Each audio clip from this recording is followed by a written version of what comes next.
तो चलिए आज बात करते हैं एक ऐसी कहानी की जो अंधेरे जंगलों और हमारे सबसे गहरे डरों से निकल कर आई है। कहानी का नाम है छलावा, यानी जंगल का साया। कहानी शुरू होती है एक चेतावनी से, एक ऐसी बात जो भैरवपुर गांव के बड़े बुजुर्ग हमेशा कहते थे, और यही बात इस कहानी के जानलेवा अंजाम की नींव रखती है। तो ये पूरी कहानी घूमती है भैरवपुर गांव के पास के एक घने जंगल के इर्द गिर्द। वहां के लोग इसे मौत का रास्ता कहते हैं, और सच कहूं तो नाम से ही अंदाजा हो जाता है कि जगह कितनी खतरनाक होगी। तो आखिर ये छलावा है क्या? सोचिए, एक ऐसी शक्ति जो किसी का भी रूप ले सकती है, आपके दोस्त का, आपके परिवार वाले का, किसी का भी। इसका सबसे बड़ा हथियार है भरोसा। ये पहले आपका भरोसा जीतता है और फिर उसी भरोसे को आपके खिलाफ इस्तेमाल करके आपको अपने जाल में फंसा लेता है।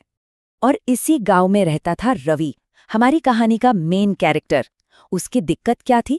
उसे इन सब कहानियों पर बिल्कुल यकीन नहीं था। उसे लगता था ये सब पुरानी बातें हैं, मनगढ़ंत कहानियां, बस एक अंधविश्वास।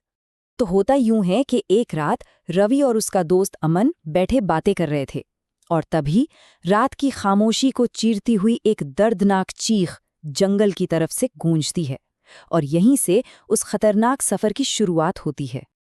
अब दोनों दोस्तों का रिएक्शन बिल्कुल अलग था। जहां अमन का दिल डर से कांप रहा था, वहीं रवि अब भी इसे मजाक में ले रहा था। उसे लगा कि शायद कोई जानवर होगा। वो इस बात से अनजान था कि खतरा कितना करीब है। लेकिन अगली बार आवाज बिल्कुल साफ थी, किसी इंसान की जो दर्द में थी, मदद मांग रही थी। अब इस आवाज को अनसुना नहीं किया जा सकता था। वो दोनों टॉर्च लेकर जंगल के अंदर चले तो गए, लेकिन अब माहौल पूरी तरह बदल चुका था।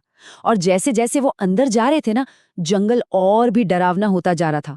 ऐसा लग रहा था मानो पेड़ों की टहनियां उन्हें पकड़ने के लिए आगे बढ़ रही हों। और फिर एक खाली जगह पर उनकी टॉर्च की रोशनी एक लड़की पर पड़ी।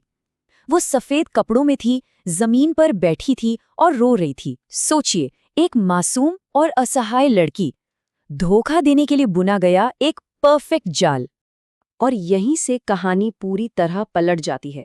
वो जिसे बचाने गए थे, असल में वही एक जाल था। रवि को अजीब लगने लगा, रास्ता खत्म ही नहीं हो रहा था। और तभी उसने नोटिस किया, अमन गायब था। उसके मन में पहली बार असली खौफ ने दस्तक दी। और फिर वो हुआ जिसकी किसी ने कल्पना भी नहीं की थी। उस लड़की ने धीरे से ऊपर देखा। उसकी मासूम मुस्कान एक डरावनी हंसी में बदल चुकी थी, और उसके सवाल ने रवि के पैरों तले जमीन खिसका दी। अब छलावे का असली खेल शुरू हो चुका था। वो बार बार अपना रूप बदल रहा था। कभी वो खूबसूरत लड़की बन जाता, तो कभी रवि के दोस्त अमन का चेहरा ले लेता, कभी एक बूढ़ा आदमी, तो कभी एक छोटा बच्चा। ये बस उसे डराने के लिए नहीं था, ये उसे दिमागी तौर पर तोड़ने की कोशिश थी। मतलब छलावे ने साफ साफ बता दिया कि उसकी असली ताकत रूप बदलना नहीं, बल्कि लोगों का भरोसा जीतना है, और फिर उसी भरोसे को एक हथियार की तरह इस्तेमाल करना। रवि ने भागने की बहुत कोशिश की, लेकिन वो जंगल एक भूल भुलैया बन चुका था। वो जहां से भी भागता, घूम फिरकर वहीं वापस आ जाता। और फिर उसे एक बार और धोखा दिया गया, इस बार हूबहू अमन की आवाज में। रवि अब पूरी तरह से फंस चुका था। वो पूरी तरह घेरा हुआ था, डरा हुआ, सारी उम्मीदें खत्म हो चुकी थीं। और तभी अचानक उसे गांव के पुजारी की एक भूली बिसरी सलाह याद आई। शायद यही बचने का आखिरी रास्ता था। छलावे से बचने के सिर्फ 2 ही नियम थे। पहला, उसकी आंखों में कभी मत देखो, और दूसरा, उसका नाम कभी मत लो।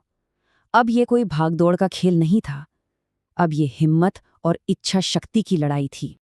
और फिर शुरू हुई असली लड़ाई। रवि ने अपनी आंखें जोर से बंद कर लीं, और छलावा, वो गुस्से से चीखने लगा। जंगल में तेज हवा चलने लगी।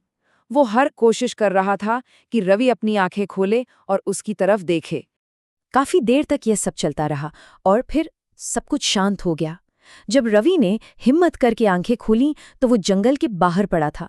सुबह हो चुकी थी, बुरा सपना खत्म हो गया था, या शायद नहीं। यही वो सवाल है जो इस कहानी में एक बहुत ही भयावह मोड़ लाता है।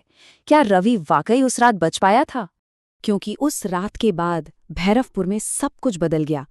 गांव वाले कहते हैं कि जंगल से अब भी एक आवाज आती है, पर वो आवाज अब किसी और की है, और कहानी अब पहले से ज्यादा खौफनाक हो चुकी है। क्योंकि अब उस जंगल में एक नहीं बल्कि 2 छलावे रहते हैं। और अब जंगल से रवि की आवाज आती है, जो नए शिकार को बुलाती है और हमेशा हमेशा के लिए उस श्राप को जिंदा रखती है।